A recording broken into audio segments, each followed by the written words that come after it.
Hello, everyone. Welcome to our next teaching, next class. Welcome, everyone. And please welcome Venerable Gyelse 17. Thank you, Venerable Gyelse, for being able to teach us. And thank you for clarifying our and clarity and our. Thank you for purifying us. The stage is yours. Thank you, Katrin. And hello, everybody. I'm all bundled up this morning. I'm in Northern California, and it's quite a bit colder here than in Arizona. And maybe you can see behind me there is a wood stove, but I didn't light it this morning, so I just bundled up. And I just got here last night, so just getting settled in, and I get to do that with all of you. And what a wonderful way for me, at least, to start the day. I think for some of you, it's for finishing the day. But in any case, it's any time is good to steep ourselves in the Dharma and remind ourselves of different ways of thinking about things that we could be engaging in.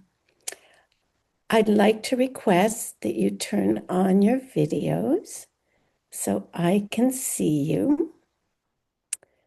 I can see a few people right now. Let me see if I can change my view to gallery. There we go. I could only see about 5 people. So wonderful to see you, have you back. And well, let me just share my PPT with you.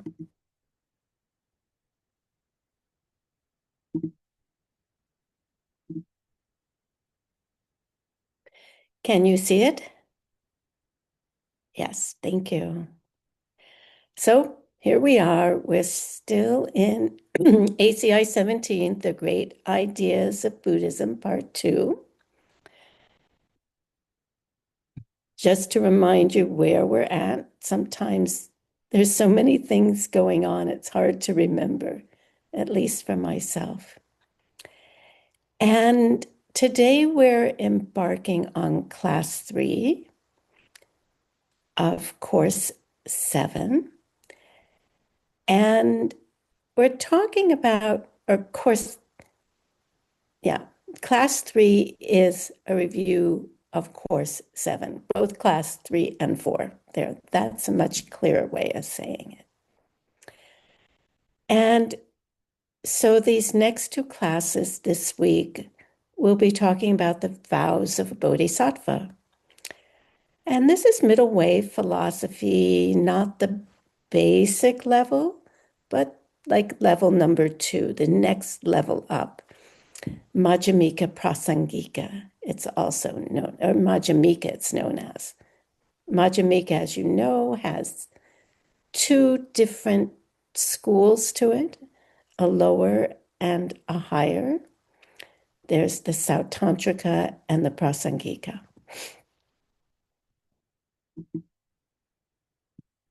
So the principal commentary that we're going to be using, you need to know this for your homework, of course, is Tsongkhapa's commentary. Tsongkhapa lived 1357 to 1419. And it is called the Highway for the Bodhisattvas. And it's the definitive commentary on the Bodhisattva vows. All of the vows, the Bodhisattva vows, were collected from various different sources and sutras, from Master Asanga, Master Chandra Gomi, and some of them are, excuse me, throat is still a little funky morning, let's put it that way. Some of them are a bit obscure. So this book has a summary of the vows, of the precepts of all three sets of vows, the highway for bodhisattvas. So first of all, what is a bodhisattva, right? What's a bodhisattva? See if I can. Oh, there we go. Let me open the chat. So who can give me a short or the short definition of a bodhisattva or bodhicitta? Yeah. Natasha, you're too fast. A being who committed to come to the enlightenment for the sake of all living beings. Yeah. So, anybody remember what the definition of bodhicitta is in Tibetan? Семке пани шынданчыр яндак цопа джем чупды.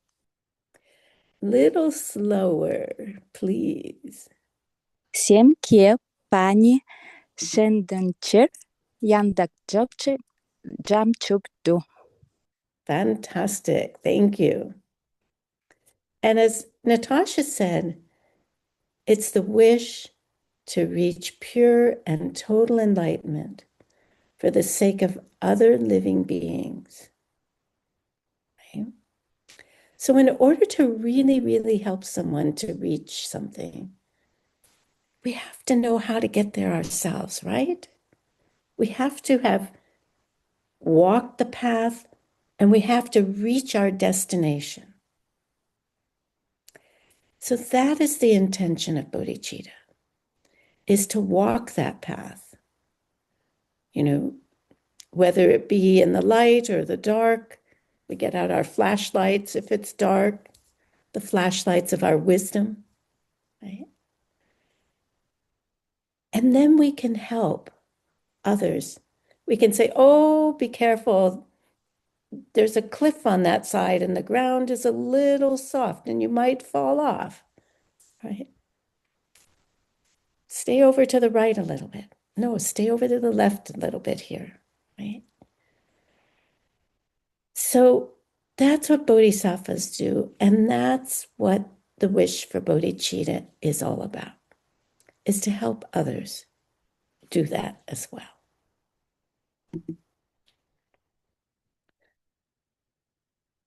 And so Geshe Kappa, he talks about the relationship between the sets of vows. And he emphasizes that the bodhisattva vows are based upon, grounded in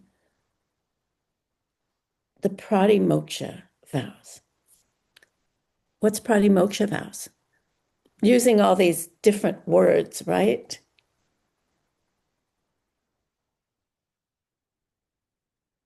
Anybody know what a pratimoksha vow is? Freedom vows, yes. They are our individual freedom vows.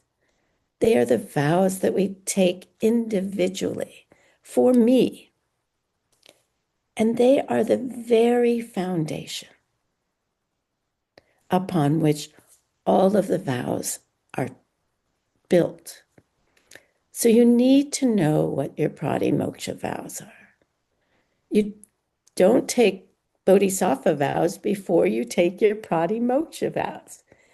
It's like trying to put a window in a house that doesn't have a foundation yet.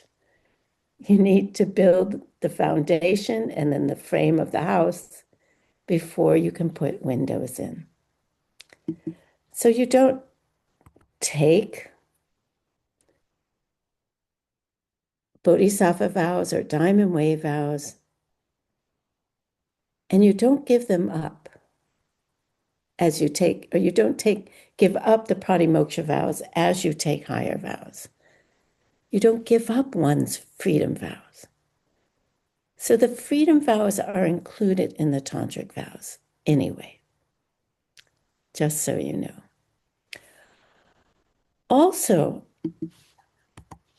it is a great misunderstanding to think that a Diamond Way practitioner does not need to keep their lower sets of vows. You keep your Bodhisattva vows when you take Diamond Way vows. The Bodhisattva vows are the practice of the wish for enlightenment. And that path is common to both the Diamond Way and the Way of the Six Perfections. So Lama Tsongkhapa says, therefore the idea of keeping the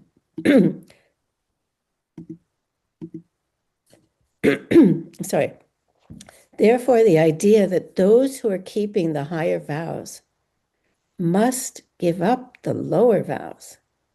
He says it's like an incredibly fierce hail coming down that destroys, the very roots of crops. The hail is so heavy and big that it's like that, and it destroys the very root of the teachings of the victorious Buddhas. He says it chops down the rich crops of all the goodness and happiness that could come to every living being. It is totally blind idea of a person who has absolutely no understanding of the essential points of the important scriptures of the entire range of Buddhist schools. And he goes on to say, as such, you must carry this idea far away from you and throw it out like rubbish.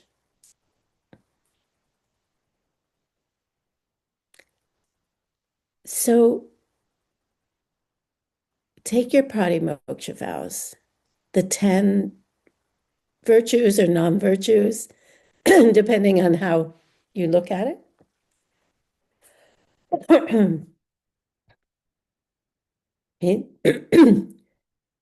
Your refuge vows, the 5 pratimoksha vows. Practice them for a while. Keep your 6 times book. Study Bodhisattva vows. And if you have that wish in your heart, then take the Bodhisattva vows. The wish to become a being who can help all beings on every planet. And those are the vows that build your home. And then with those vows, you can then go on to take the Diamond Way vows. Your Diamond Way vows will not work if you're not keeping all those other vows. And you might think, oh my God, what am I going to do? All these vows? It's too much for me. Most of them are pretty sensible. And they help us to remember our worldview. Like, don't yell back at somebody who's yelling at you.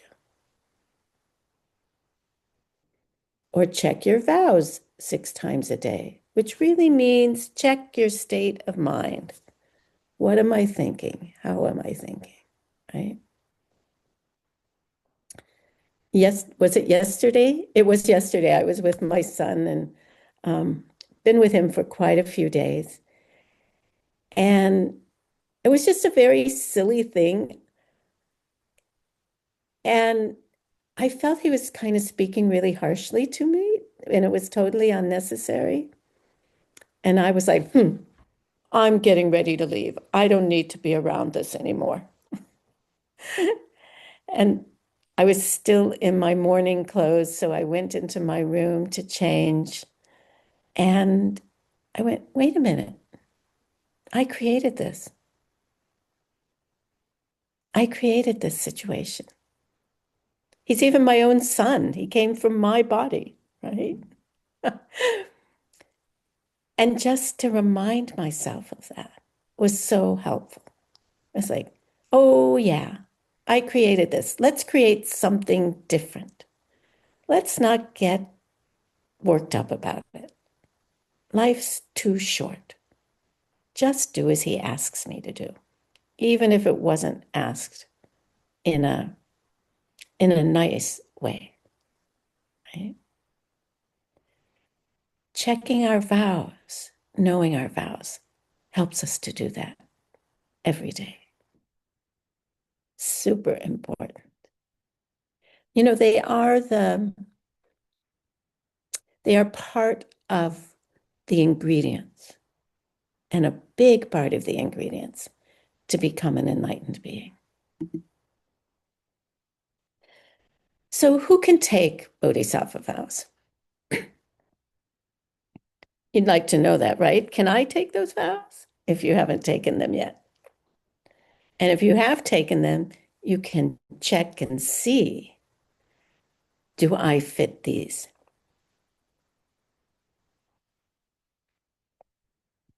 You can be ordained or a lay person, someone who's a monk or a nun or not. You can be male or female. You must have the wish to practice the 3 kinds of morality.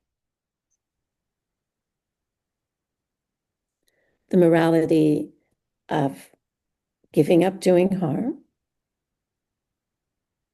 the morality of doing good deeds, and who knows the third one? I gave you a hint.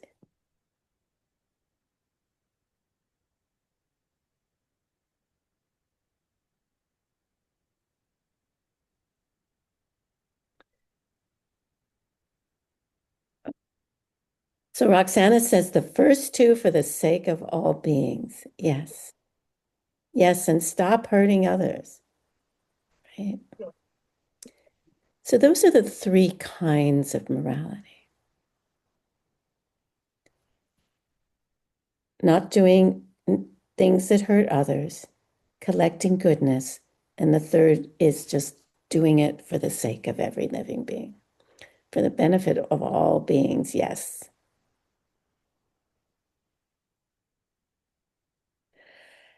So number 4 is that you must have at least some form of the wish. The wish for what? The wish for enlightenment. The bodhisattva wish for enlightenment in the form of a prayer. And the last one, of course, is you have to know the vows. You have to have studied them and understand them. So those are the requirements for a person who wants to take the vows.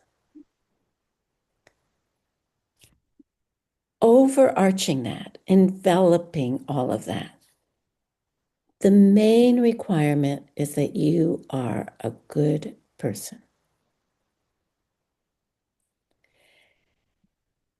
And you're a person who has been attracted to this kind of teaching.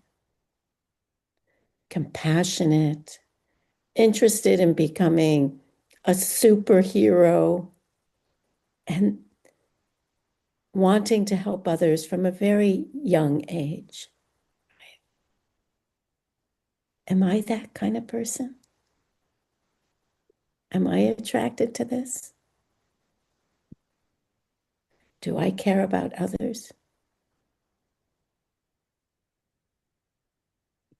That's the main requirement, is that you are someone like that. So who can grant you the vows? Who can take them, and then who can grant them? You don't need to be ordained, but better if the person giving you the vows is ordained. You can be male or female. They have the wish in the form of the prayer. Are you guys taking notes? You know, this stuff's on your homework.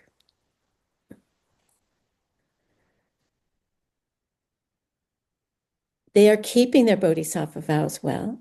They are checking their minds, checking their hearts. They should know the Mahayana teachings, the teachings of the Greater Way. They can memorize the words of the ceremony and communicate them well to whoever's taking the ceremony, taking the vows. Now, I'm not sure I have my picture here that I qualify for that because I haven't memorized them yet. Right? I could, but it's so much easier to just pull my computer out, right?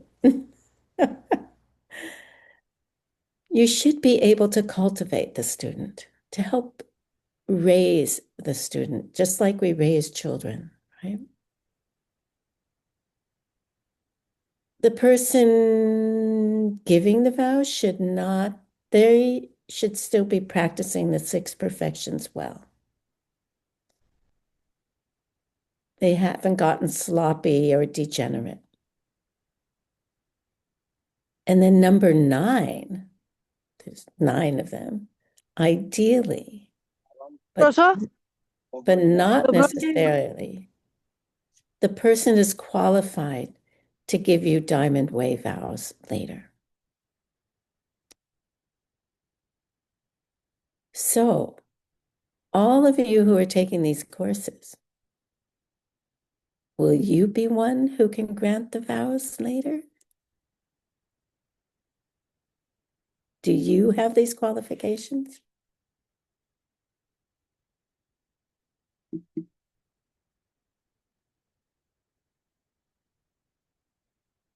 So the last one was about not degenerating your vows, right?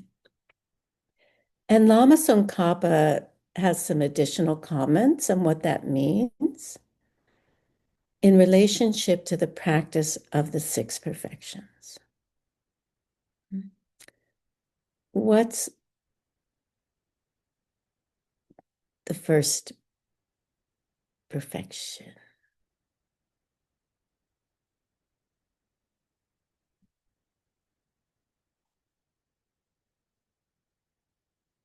Yes, thank you. Giving. Giving. Giving means not being attached to things. It basically means being satisfied with whatever you get, not wanting much, and being willing to share what you have, to give it to someone if they need it, right? It's what not attached to things are like. No, you can't use this cup, or I have to keep it. Instead of here, you need a cup, have a cup. I think this is one that we get tested all the time with. I know I do. And one little moment stands out in my life when I was living in New York for a summer studying with Geshe Michael. And we were all going out to the movies together, which Geshe really likes movies. We used to go to movies a lot with him. And I was taking the subway home. It was in the fall sometime, so it was kind of cold, a little bit cold. And I was down in the subway station, and these two guys approached me and asked me for my jacket. And looked like they could have used it, but I didn't give them my jacket. Even though I had something warm back at the place I was staying, I was like, no, I need my jacket. Although I had another warm thing. And later I thought, who were those two guys asking me for my jacket? I think they were testing me to see how well I was doing of keeping my 6 perfections. So I got this little wake-up call, right? And who knows when that's going to happen? But I think we get tested if we watch throughout the day of how generous are we being with our stuff, with our words, with our thoughts, right? How generous are we being? The second one, being kind.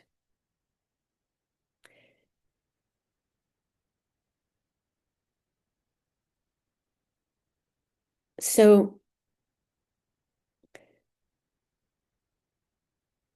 if you're kind, you have not, he says, Geshe Kappa, remember we're talking about Geshe Kappa. He says it's not one who has broken one of the 4 main vows: killing, stealing, right? Or doesn't respect vows, or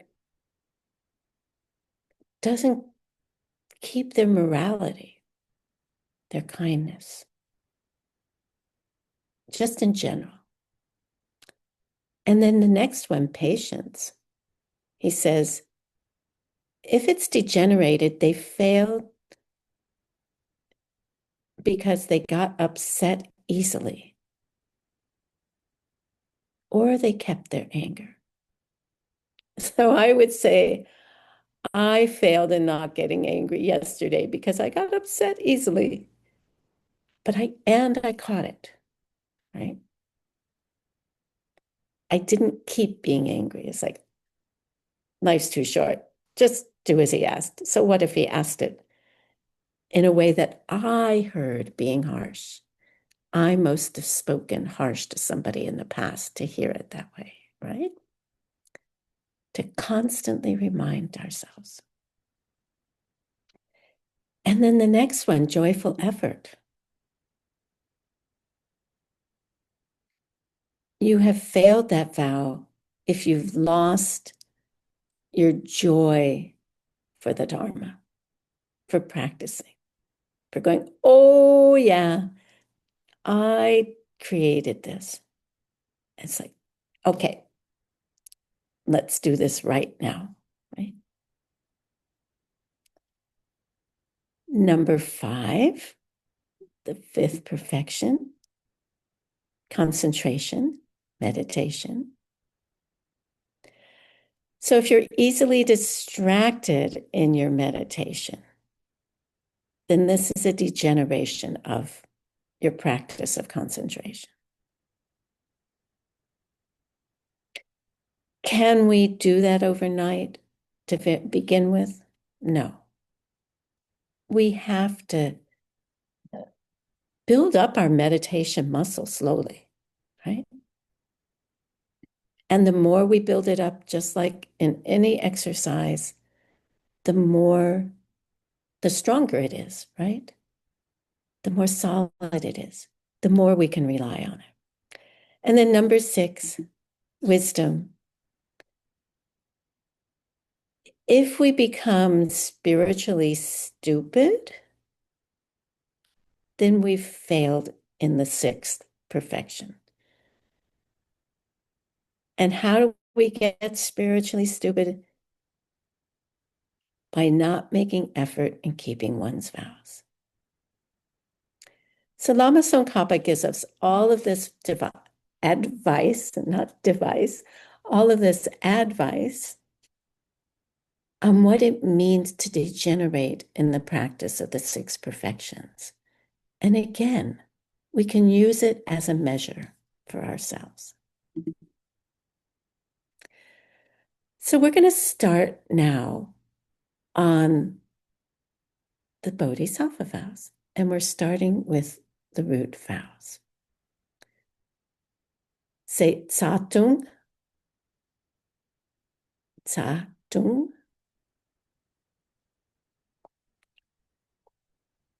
Sa means root, and tung means to fall down, or we could say a downfall, right? And they're called downfalls because if you commit one, according to Geshe Tsongkhapa, it destroys your vows in your mind. And he says, you lose your vows. So generally, downfall means that you would then fall to the greater hells. And root downfall, it also is referred to as defeats. So you might hear different language. And there are 18 root downfalls.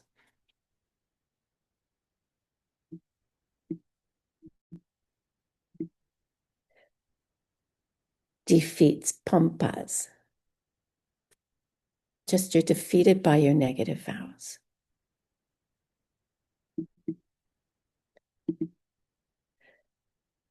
So root downfall number 1, praising yourself and criticizing others. And this is done out of attachment to gain or honor.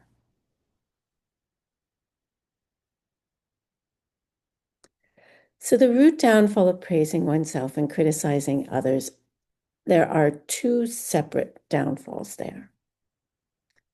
And one commits a root downfall if you commit either one, praising yourself or criticizing others.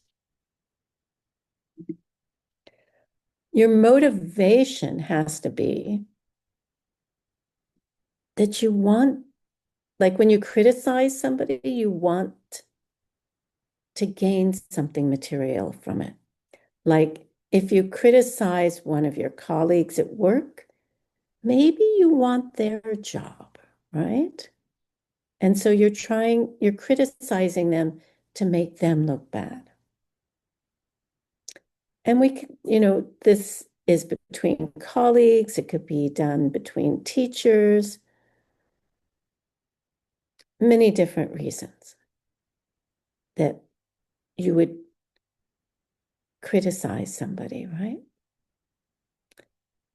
Or you have attachment to the respect and admiration of other people. In the position of a teacher, maybe it's to attract lots of students. Oh, he's got more students than I do, right? And so we break this vow, or these 2 vows, right? Let's go back and have a look at them again. These 2 vows of I am better than the other person, or criticizing the other person to make yourself look good. Number 2, again, failing to give the Dharma or material assistance due to feelings of possessiveness. It's kind of like the first one, right? Now, this one is hard to break. Someone is asking you for material help or teachings, and you refuse to give them because you don't want to share what you know or what you have, even though you have it. Or you won't teach because you want to be the only person who knows these things. Most of these root downfalls are hard to break because they're very, very specific as to how they are broken. So it's good to know that, right? It's kind of a relief. Oh, they're hard to break. Root downfall number 3. Striking another person or failing to accept someone's apology. So suppose someone came to you in a very proper and respectful way, and you just like ignore them. Or it's like, yeah, so what? And you walk away. And they have, they've come to you to open their heart to you, to apologize. And you just blow them off. That would be breaking this vow. Some commentaries say that it also applies to someone who comes with a deep spiritual suggestion. And you just, yeah, thanks so much. Not such a great idea. Rather than, oh, let me think about that.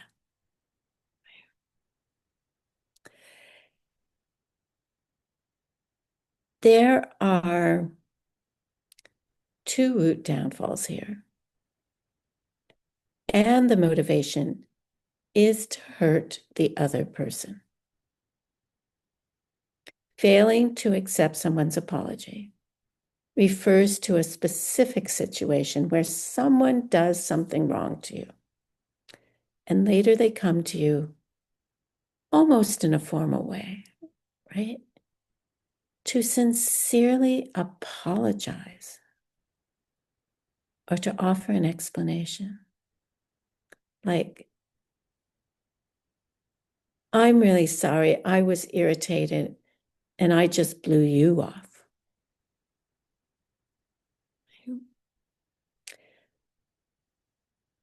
It also could be due to continued anger over what someone did to you. And you refuse to listen to the person and let them explain themselves.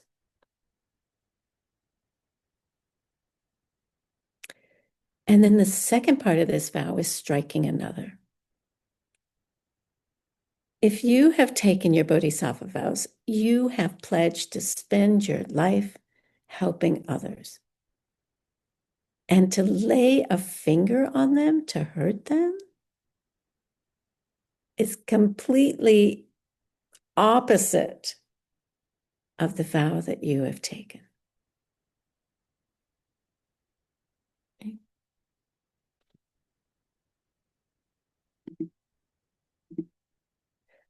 Fourth root downfall.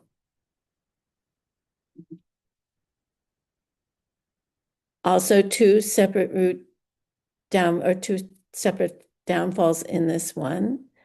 And the main mental affliction involved is ignorance. So the root downfall of giving up the greater way, the Mahayana, or teaching false dharma. So giving up the Mahayana, the greater way, you commit this when you say that Lord Buddha never taught the Mahayana teachings. And we're talking again in particular about the 2 great divisions, the Sautantrika and the Prasangika here. The teachings and the teachings on emptiness and the Bodhisattva's way of life, right? Or you say they are not valid. They're unhelpful, they're no good, they're wrong, they're stupid, etc.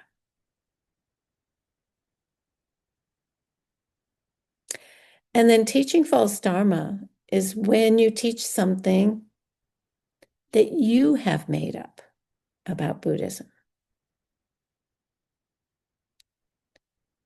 that the Buddha never taught. And it's very common and very dangerous to start to update Buddhism, right? So when we begin to put it into the context, say, of the 5 houses, or sharing it with people in modern society, we have to be very careful to do it properly. Buddhism couldn't have survived 2,500 years in its pure form unless every generation passed it down purely. And let's not be the ones to not do that. Right? They didn't add anything, and they didn't omit anything. They clarified things, which is what we continue to do with our own understanding and make it accessible to others. That's our job, but not to change it in any way. So learn it properly and pass it on properly. Take really good care not to corrupt the teachings. Why? If we begin to corrupt the teachings, they're not going to help anybody. In fact, they're going to hurt a lot of people. And they won't function anymore. And that's when we have lost the Buddha Dharma.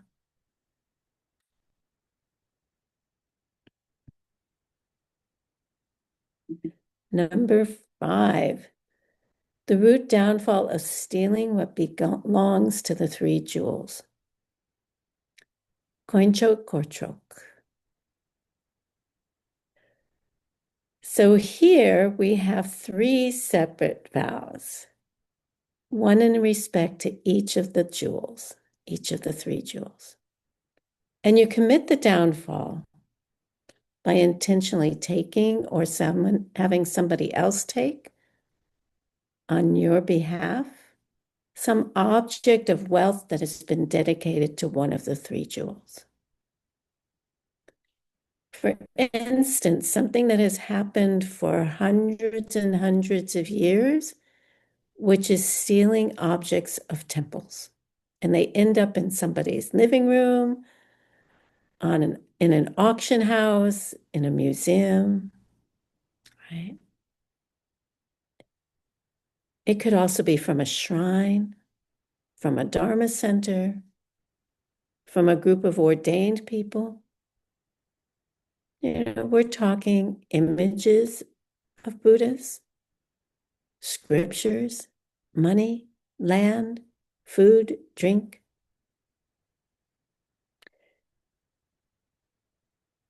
And Jason Kappa says that he couldn't find any scriptural reference to a minimum value of the thing to be stolen in order for this downfall to be committed, right? So it's not like, oh, it's only worth $5, it's okay. No, there is no minimum in this instance.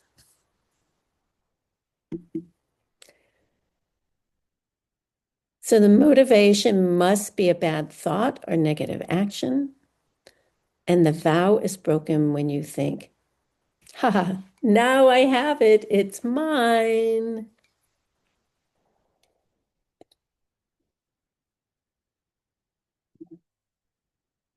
The 6th downfall, the root downfall of giving up the highest Dharma. Chupong. Chupong. And this vow has 3 parts. In typical Madhyamika Prasangika teachings, the first is giving up the highest Dharma of the listeners. Right? The second is giving up the highest Dharma of the self-made Buddhas. And the third is giving up the highest dharma of the greater way, the Mahayana. So the listeners, self-made Buddhas, and the Bodhisattvas. And you commit this downfall by saying that the Buddha did not teach the whole group of teachings of any one of the three different levels here of the listeners, the self-made Buddhas, and the Bodhisattvas. Okay.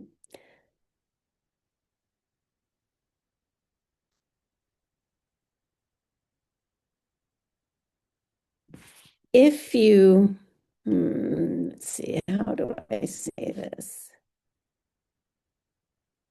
So these are like different tracks. The listeners, we're not going to go into what each of them are. Hopefully you remember the self-made Buddhas and the Bodhisattva path. Like if you were looking at the wheel of life and you say that link number 11 of the 12 links was not taught by the Buddha, you're just putting down part of a track, right? That is not a root downfall. That is a secondary downfall. See why it's important to study these things?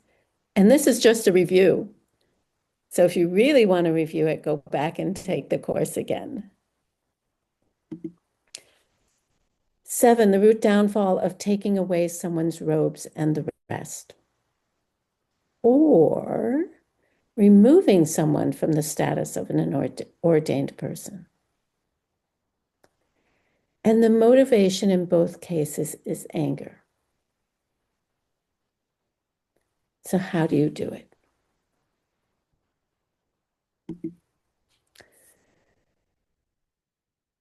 You want to hurt the ordained person. So you tell them to take off their robes, or you take them off yourself,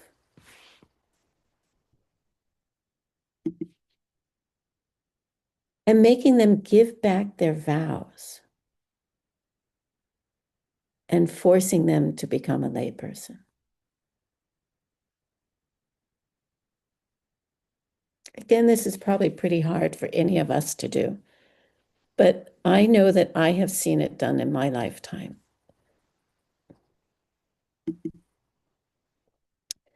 Root downfall number 8. The downfall of committing one of the 5 immediate misdeeds. Samena.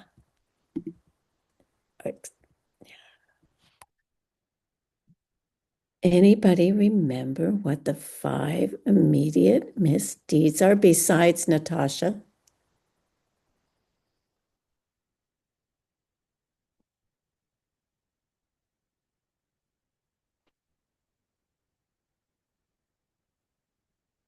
I'll give you a hint. Number 1 is killing your father.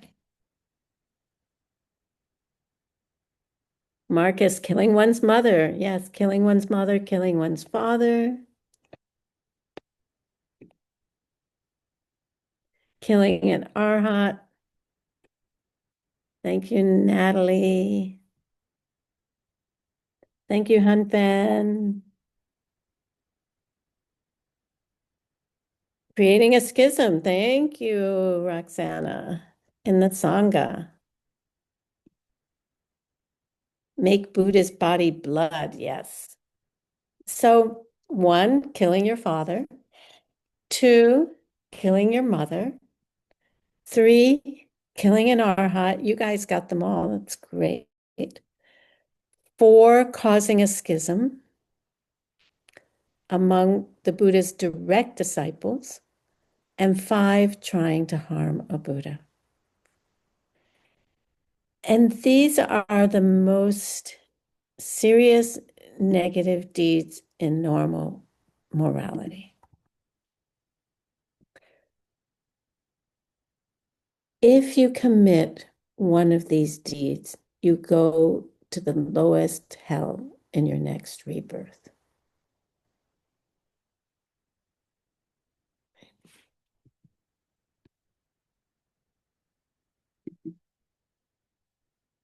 Root downfall number 9. Holding wrong views, lokta. What does that mean? It's like, look at this picture of the earth. It's upside down, right?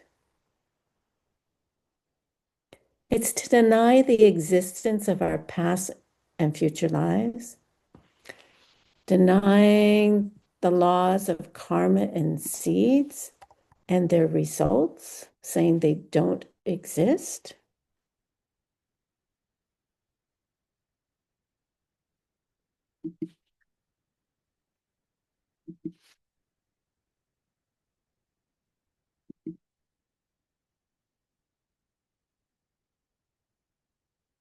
If you haven't yet logically established for yourself their existence, like the existence of past and future lives, or that karma works, or if you haven't perceived them directly, then you should say, I'm not sure, but I'm just going to put it, as we say, on the shelf. Take it down and dust it occasionally. I'm not going to reject it outright. I won't pass judgment on it because I'm not sure. I don't know enough to know.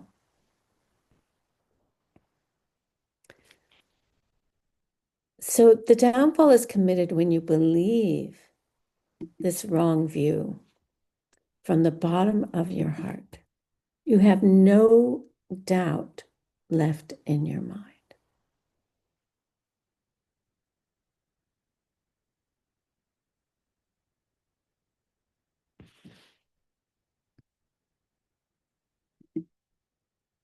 Number 10, the 10th root downfall. To destroy towns and such. We see it happening all over the world right now. And there are 4 separate downfalls in this vow. Destroying towns, or we could say villages, cities, whole areas, or entire countries. This vow is directed to members of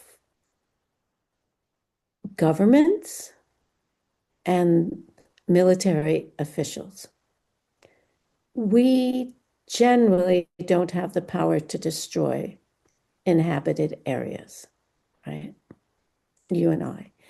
We can destroy them on lower levels, like through how we treat our environment, our trash, our consumption.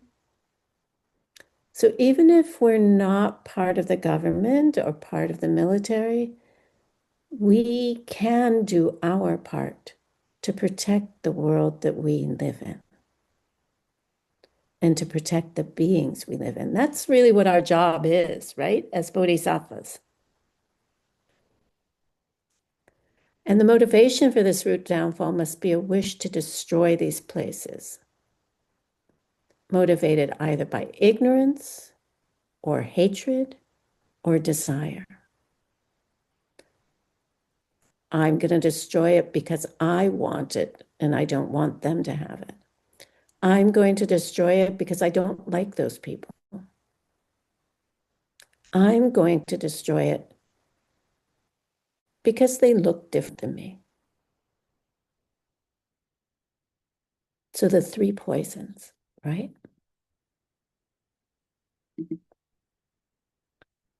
And root downfall 11, teaching emptiness to a person who is not mentally prepared. And this is committed when you teach pure emptiness to a person who is, 1, not yet studied emptiness. I don't have a pen right here, right now, but one who doesn't understand the pen yet, hasn't even heard it, and so is not able to absorb the teachings.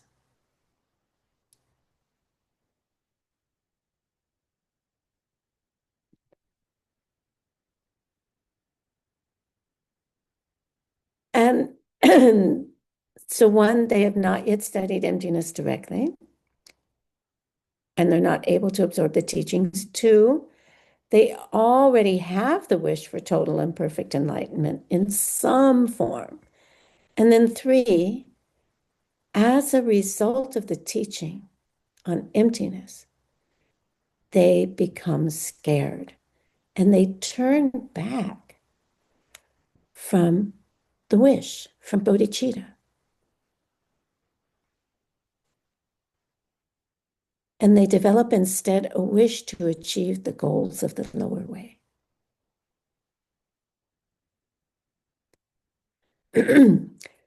Now, Holy Ken Rinpoche, Geshe Michael's teacher, he taught that the oral tradition of our lineage broadens the vow to make it a root downfall. If you teach emptiness to anyone who is mentally unprepared, regardless of whether the person has the wish for total and perfect enlightenment in some form or not.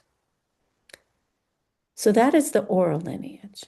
So we have to, if we want to talk about emptiness, we have to talk about the pen or the two husbands in the kitchen or something that person can grasp, some idea of what emptiness is, and not become scared and fearful like this person in this painting. Number 12, the root downfall of causing a person to turn away from total enlightenment.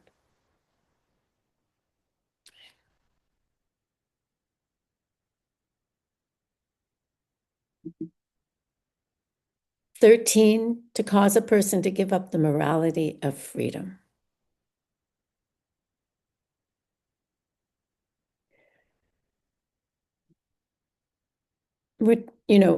Morality of freedom is another word for pratimoksha, or individual vows, individual freedom vows. So generally, individual liberation refers to that. And it refers to either an ordained person or a lay person. Like my ordained vows are freedom vows. That's where they come from. And this downfall is committed when the person has the vows and was keeping them well. And then you tell that person, you don't need those vows. And that person, they tell you that you should give them up and instead come over here to the Bodhisattva vows. Don't worry about your freedom vows. And they do that. And then you have broken this vow. Because it's not true. It's not true that you can overcome all your negativities without your freedom vows. It's like pulling all the bricks off the foundation for a house. It's going to fall. Very simply.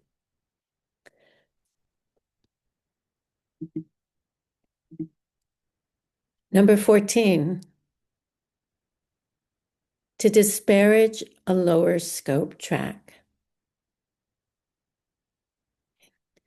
So this root downfall of holding that a person cannot get rid of their desire and the rest by following the way of the listener. What does a listener follow? They study the 4 Arya truths and other practices, which I'm not going to go into today. Their focus is apparently, I will say, apparently not a bodhisattva motivation. But we do not disparage them. They are on the path, and they are working to eliminate their desire and the rest. And they are using the same foundation that we are. Number 15, to speak a lie about the profound. The profound meaning emptiness. So here you tell another person that you have seen emptiness directly when you haven't. And as well, you tell them if they meditate as you teach them, then they too will come to see emptiness directly and be like you, right? If you haven't seen emptiness directly, which is what we're saying, then how can you help this person?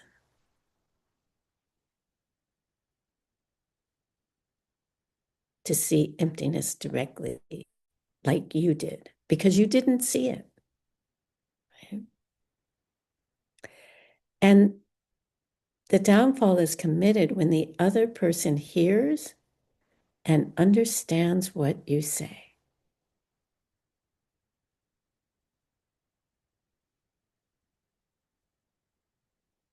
Now, someone like me who has not seen emptiness directly, I can teach you to meditate by following the teachings on meditation, not something that I made up. I can share with you what's worked for me and what hasn't worked for me, but I'm not saying that it's going to work for you. Right? We have to be really careful of these things because we hurt other people. And that's why these are root downfalls. 16, to accept the property of the three jewels. That's the Buddha jewel, the Dharma jewel, and the Sangha jewel, right?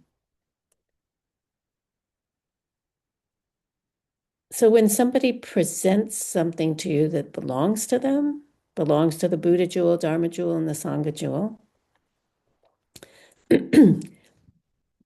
and you accept it, then you have broken this vow.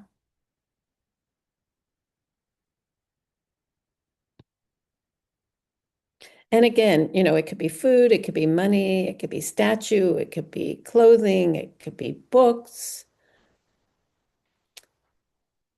Something that is dedicated to the spiritual use of a Dharma center or a temple or a monastery, a church, a university. Right?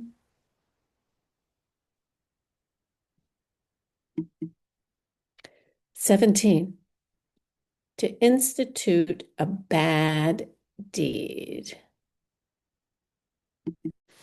So this is rejecting the practice of quietude by favoring spiritual intellectuals over meditators, those who are studying over those who are meditating. And you commit this when you make a rule within a monastery or a spiritual community discriminating against meditators for those who are actively studying or reciting. And you take away the things that the meditators need and give them to those who are studying and reciting, like maybe their food or something like that.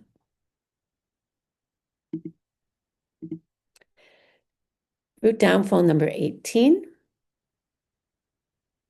to give up the wish for enlightenment. So this is the root downfall of discarding the wish for enlightenment, to give up the belief in this lifetime that you are capable of reaching enlightenment. I can become an enlightened being in this lifetime. And we commit this downfall by saying that, I'm no longer going to work for the benefit of all living beings.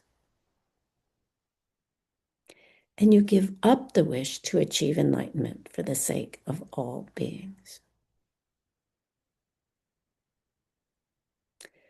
And you only commit this root down for a moment, because in the next moment, you no longer have bodhicitta. And therefore, you can't give it up technically anymore, right? You already did. And in the next moment, your bodhicitta is gone. So this root downfall, and root downfall number 9, right? 18 and 9. 9 was holding wrong views, are the most serious vows to break. And there are 2 classic types of wrong view. Believing there's no such thing as good and bad karma, and believing that there is no such thing as past and future lives. Lukta, right? Wrong views. So these 2 vows are particularly serious, and they don't require the presence of the 4 negative thoughts called the 4 chains. Those 4 chains do not all have to be present for you to break the downfall, for this downfall, right? Unlike the other 16 root downfalls. So for downfall 9 and 18, the 4 chains do not need to be present. And this is a short class today because we have covered all of the vows from this class today. So I'd like to, well, let me share with you what your meditation is. 15 minutes per day on the first 4 root downfalls, and checking how close you have come to committing each during the last 24 hours.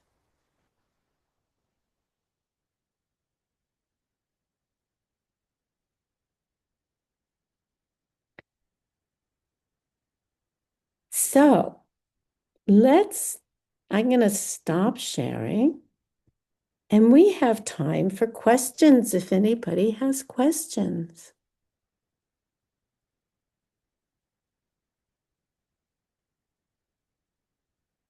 Please raise your hand if you have any questions. We don't usually have time for this.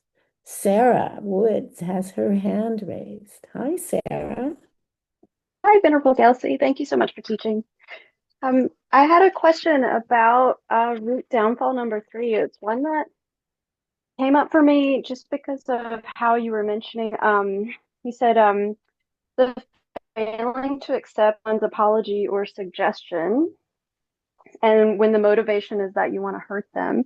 But you also mentioned spiritual suggestions and advice in there, and it's not something that I had considered before.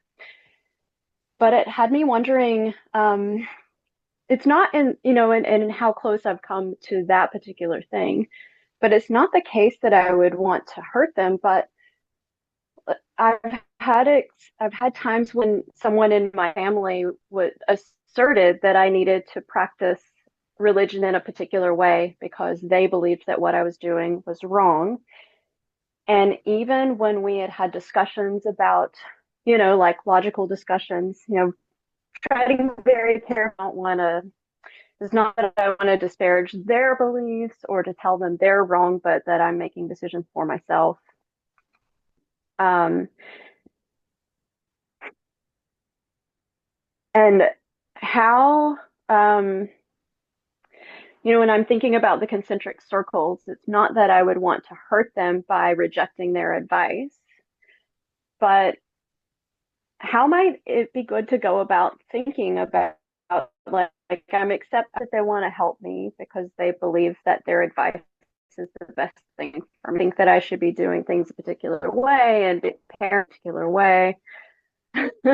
But when it sounds to me like it's not, I question what I'm hearing and why. So for me, the crux of this vow is just blowing them off, right? which is an idiom in English meaning like you don't give them any energy, you ignore them, you don't think that their idea has at all. So if you go, oh, well, thank you for being concerned about me, and I understand how good that is and how it works for you, and I've considered it and it doesn't work for me, that's not breaking the vow. You're engaging with them. You're affirming them for what they do for themselves,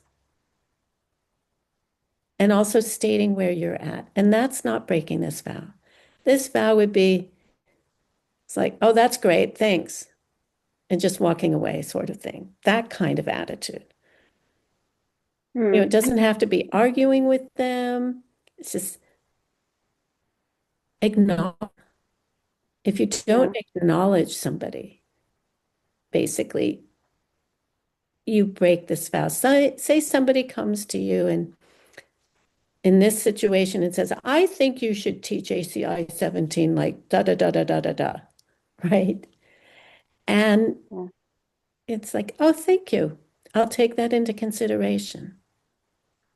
Then you have not broken the vow. But if you just, it's like, that's a terrible idea. Sorry, goodbye.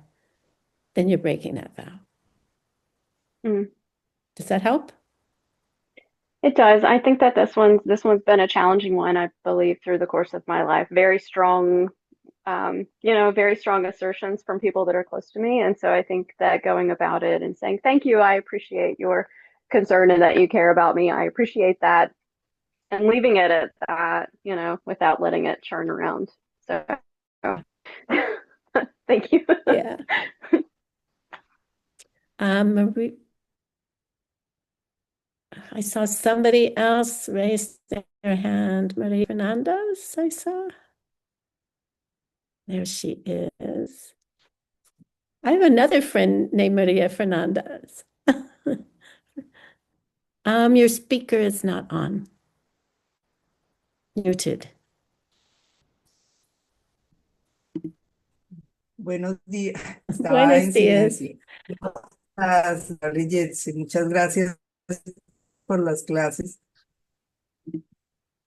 Yo tenía una pregunta, era con relación a que no pude estar en la clase 1 y quería saber si alguien ya ha pasado por eso, cómo es la forma para recuperarla, con quién tengo que hablar o cómo es para recuperar esa clase. I got most of the Spanish, but not all of it. Can someone please I can help translate you. in the English channel? I can help you in this channel. Oh, thank you, Rosa. So she hi Maria Fernanda. She was asking if she missed class 1, how does she goes about? So you are allowed to miss 2 classes. It is recommended that you make it up with somebody else who is in the class. And I would also, if there is a Spanish language study group, suggest that you then join that group. And that's how, there's no videos to watch till after you've had the class. These are all taught in person. So you would have to get it from somebody else. María Fernanda, Venerable Gyelse dice que tienes que repasar la clase con que la haya tomado en persona. Los videos no están disponibles hasta el final de la clase. Tú puedes perder 2 clases máximo. Si pierdes más de 2, ya no puedes atender o no puedes completar el curso. Entonces, sería bueno buscar un grupo que se esté juntando para hacer español y así puedes completar la primera clase. If Muchas she's, if Maria Fernanda's not taking it for credit, she should just continue to take the classes anyway.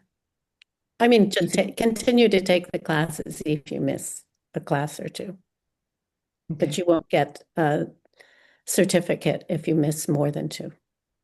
Sí, y esto es para para obtener el certificado. Si no te interesa el certificado, igual puedes seguir tomando las clases y no tienes que seguir estos requerimientos. Thank you, Rosa. gracias. De nada. He has a question. I had a question. Okay. So curious to see if you have any example regarding the, hold on, let me go back here. Sorry, I lost my train of thought because I was just thinking of something else. Root downfall of, I think it was 16. Yeah, accepting what belongs to the three jewels, and then you specify the three, Buddha, Dharma, Sangha. So I was thinking it's really easy for me to think about, about examples of the Sangha when you committed that with the Sangha, because that's such a physical thing, right? Easy. Most of it belongs to the temple. Most of it belongs to, the teacher or the Sangha, like material things. Can you give me an example of, what would be stealing something from the Buddha or from the Dharma? Yeah, I've had the same question, and I've never asked it. I've cooked it a lot and discussed it. For me, and I can only speak for me, I don't know from scripture, but stealing from the Buddha would be like taking the teachings and all Dharma, right? Taking the teachings and not passing them on properly. The Dharma, there's the physical Dharma. So you could take, like, the Diamond Cutter Sutra being taken from the caves of Afghanistan and put in the British Museum. That is the Dharma. It's the physical Dharma, and within the physical Dharma, it passes on the teachings, which is really what keeps the Dharma in the world, is the teaching. So that's kind of how I think about it. What could you steal from the Dharmakaya, really? Right? Which is the Buddha. Anybody else have some ideas and thoughts about it? Other people who've thought about it? That's how I've thought about it.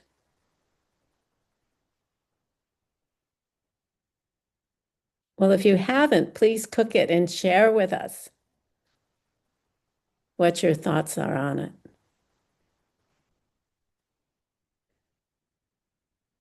Can't steal from the Dharmakaya. I know, not physically, I don't think.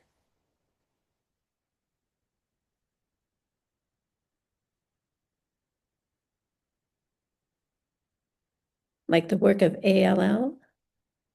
They're saving the Dharma. True, very true. So yeah, that's how I think about it. And yeah, I'd be curious to see what other people reflect on. Good question. Thank you, Rosa. Any other questions? Christine has her hand on. Yeah.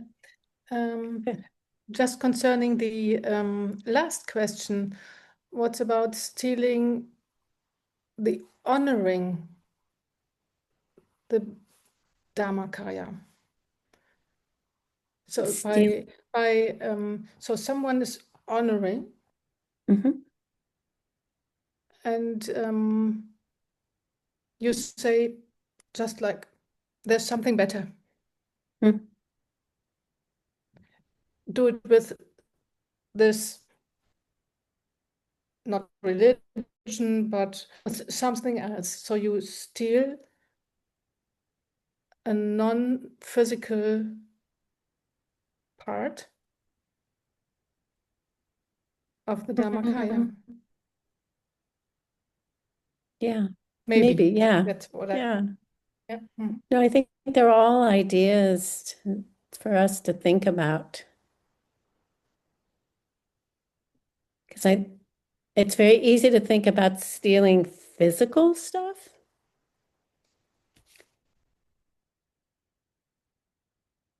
I know, in the in the thinking about stealing for me, like taking people's time is a way of stealing. What are our concentric circles about it? So to steal I suppose, if someone were teaching the Dharma and someone came in and interrupted it, similarly, right, to what you're talking about, we could consider that stealing the Dharma.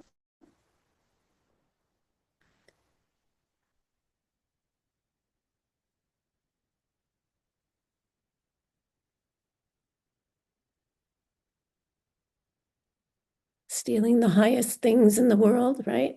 That which will free us from suffering. And Natasha says, I think of my mindset, wrong views. I'm committing the act of stealing if I forget about his, meaning the Buddha's enlightenment, and his correct view helped him to get to that enlightenment. So that lots of different ideas here. Cool. That's why I like doing this. We get different ideas and different ways of thinking about things, and helps our minds to grow. Yeah. All righty then. I thought of another idea, if you have a second. Yeah, go for it, please. Especially in this group, many people are translating and or are becoming translators. It's such a part of our lineage. And I thought that, translating something carelessly into a secondary language or, your language is in a way stealing from both the Buddha and the Sangha. Well, all three, actually. You can apply it because you're not translating something thoroughly. You're pretty much contaminating the teachings, and you're denying in a way, you're stealing from those people the opportunity to learn accurately these teachings. And so anyways, I thought about that because it's such a, important aspect of what this lineage does, So. Yes. Yeah, good one. And I think to really be able to interpret these teachings, I don't know if you'd agree with me, Rosa, you have to know the material. It's not just the words. You have to understand it to be able to pass it on. And that's, for me, was one of the beauties of Geshe Michael, is I could understand not just his English, but the whole cultural context in which he taught, because it's the one I grew up in. So it was very clear to me. And he knew the material, and he knows the material, right? Inside and out. And those of us who teach hope that we know the material enough that we can pass it on, right? And try to stick very closely, at least I do, to what my teacher taught as well, and not just my own opinion. So I think also that, throwing in your own opinions as if they were the Dharma, could be stealing from the Buddha and the Dharma.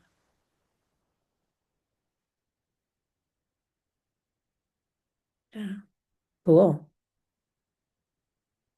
Cool. Any more thoughts?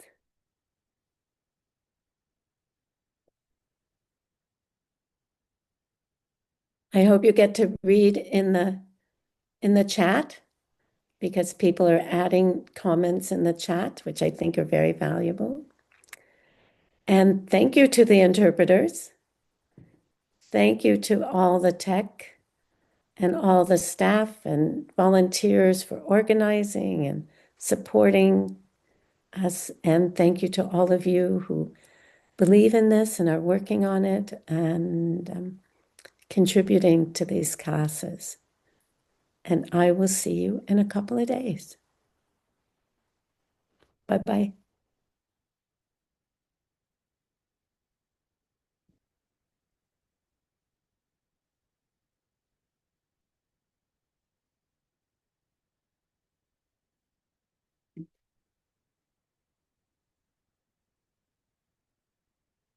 Thank you so much, teacher.